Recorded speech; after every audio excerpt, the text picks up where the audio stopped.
ناظرین کی خدمت میں سلام و آداب. حاضر ہے آپ کی خدمت میں آپ کا میزبان کارگل کلائڈوسکوپ پھر سے ایک پروگرام کے ساتھ. لداخ میں اسلام کی شروعات. تو ویورز چلتے ہیں اپنے پروگرام کی طرف. ہمالیہ کی دل میں جہاں آسمان زمین کو چھوتا ہے، ایک ایسی سرزمین پھیلی ہوئی ہے جو نہ صرف اپنے حیرت انگیز خوبصورتی کے لیے مشہور ہے بلکہ اپنی گہری روحانیت کے لیے بھی پہچانی جاتی ہے. یہ ہے لداخ، جہاں برف سے ڈھکے پہاڑ، قدیم خانقاہیں اور پرسکون وادیاں ایک منفرد تہذیب کہانی سناتی ہیں. یہاں بدھ مت اور اسلام صدیوں سے ایک دوسرے کے ساتھ رہتے آئے ہیں، ایک ایسی ہم آہنگی پیدا کرتے ہوئے جو دنیا کے لیے ایک مثال ہے. آج ہم آپ کو ایک ایسی کہانی سنانے جا رہے ہیں جو نہ صرف تاریخ کے اوراق سے نکلی ہے بلکہ لداخ کے لوگوں کے دلوں میں زندہ ہے. یہ ہے اسلام کی لداخ میں آمد اور اس کے یہاں جڑیں پکڑنے کی کہانی. یہ کہانی نہ صرف مذہب کی ہے بلکہ انسانیت، ہم آہنگی اور اتحاد کی ہے. یہ ہے لداخ کی کہانی جہاں عقائد نے نہ صرف ایک دوسرے کو برداشت کیا بلکہ ایک دوسرے کو مالا مال کیا.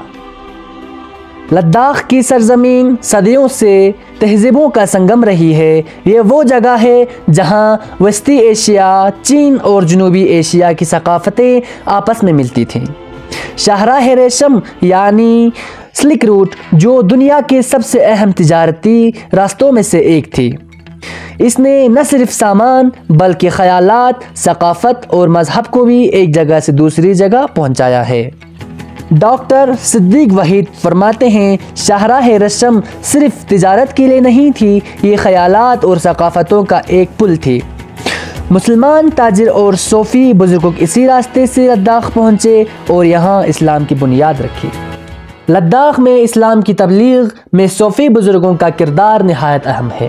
یہ صوفیہ نہ صرف ایک نئے عقیدے کے علمبردار تھے بلکہ وہ امن، محبت اور رواداری کے پیغام کے ساتھ آئے. ان کی تعلیمات نے لداخ کے لوگوں کے دلوں کو چھو لیا اور اسلام یہاں کی ثقافت کا ایک اٹوٹ حصہ بن گیا. صوفیہ نے نہ صرف اسلام کی تبلیغ کی بلکہ انہوں نے لداخ کی ثقافت کو بھی متاثر کیا، بلکہ ان کے مزار آج بھی روحانی تسکین کا مرکز ہیں جہاں مسلمان اور بدھ مت کے ماننے والے دونوں اپنی مرادیں لے کر آتے ہیں.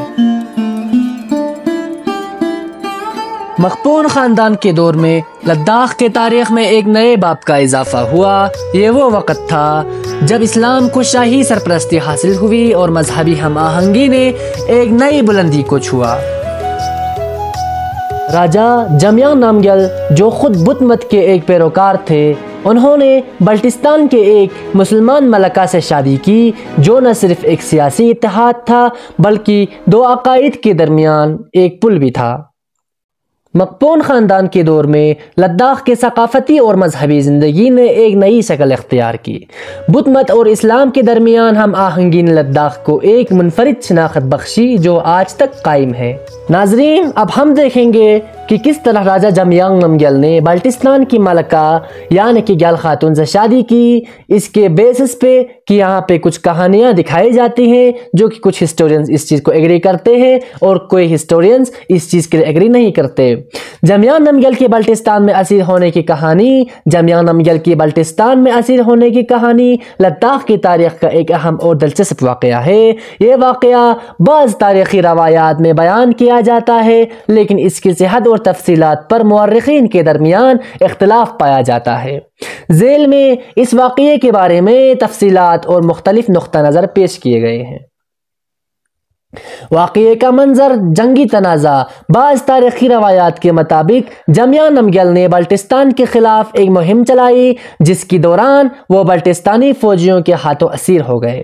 یہ جنگ سیاسی اور علاقائی تسلط کے لیے لڑی گئی تھی جس میں لداخ اور بلٹستان کے درمیان تنازع پیدا ہوا. اسیر کے مدت کہا جاتا ہے کہ جمیانگ نامگیل کو کچھ عرصے کے لیے بلٹستان میں قید رکھا. اس دوران بلٹستان کے حکمران نے ان کے ساتھ اچھا سلوک کیا اور انہیں شاہی مہمان کی حیثیت سے رکھا گیا. گیل خاتون سے شادی کی کہانی. شادی کی پیشکش. بعض روایات کے مطابق جمیا نمگل کی رہائی کے بدلے میں بلٹستان کے حکمران نے انہیں اپنی بیٹی ریگل خاتون سے شادی کرنے کی پیشکش کی۔ یہ شادی نہ صرف ایک سیاسی اتحاد تھی بلکہ اس کے ذریعے دونوں خطوں کے درمیان امن قائم کرنے کی کوشش کی گئی۔ شادی کے بعد جمیا نمگل کو رہا کر دیا گیا اور وہ ریگل خاتون کو اپنے ساتھ لداخ لے آئے۔ یہ شادی لداخ اور بلٹستان کے درمیان تعلقات کو مضبوط کرنے کا سبب بنی اور دونوں خطوں کے درمیان تجارت اور ثقافتی تبادلے میں اضافہ ہوا۔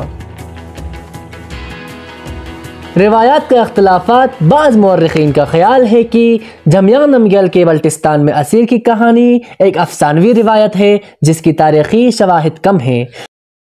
لداخ میں اسلام کا فروغ یعنی صوفیوں کا کردار۔ لداخ سلک روٹ پر واقع تھا جو وسطی ایشیا، ایران، تبت اور کشمیر کو جوڑتا تھا۔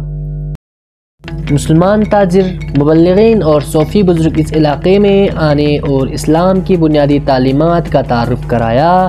کشمیر، ایران اور وسطی ایشیا کے صوفی مبلغین نے یہاں کی مقامی ثقافت کے ساتھ ہم آہنگی ہو کر اسلام کی تبلیغ کی، جن میں مشہور و ممنون میر شمس الدین عراقی ایک بزرگ صوفی اور شیعہ مبلغ تھے جو ایران سے کشمیر اور پھر لداخ پہنچے۔